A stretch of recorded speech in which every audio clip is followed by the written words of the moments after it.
Hey guys, welcome back to my channel. In today's video, we are going to see how to check whether kth bit is set or not, right? So basically, a number will be given, let's say n, and we have to find kth bit from the right hand side of the whole bits, right? And we have to check whether it is set or not, right? Let's have a look at some of the examples.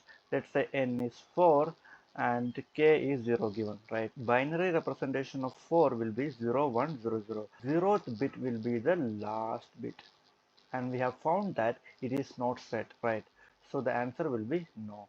Similarly, if n is 4 and k is 2, then kth bit will be 0 1 2, right? So this one will be the kth bit, and we are checking whether it is set or not, right? So in this case it is set, so the answer is basically yes, right? So to approach this problem, it's very simple. What we are going to do, we are going to do a right shift k times in the n, and then we are going to check for the last bit whether it is set or not, right? So how to check whether last bit is set or not? We will just do and one, right, with that number, right?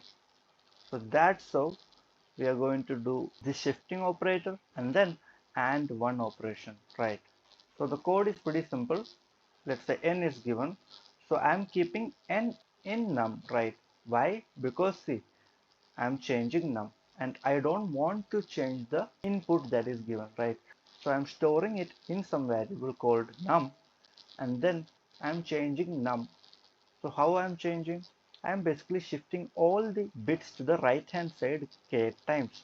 So let's say n is 4, so nums will be 0 1 0 0 at the beginning, and let's say k is 2. After shifting 2 times, this 1 will come here, so the number will become something like 0 0 0 1, right? Once nums will become this, I can simply check by doing and 1 if the last bit is set or not, right? So that's what I'm doing here. If num and 1 is giving 1, that means it's true, otherwise it is false, right?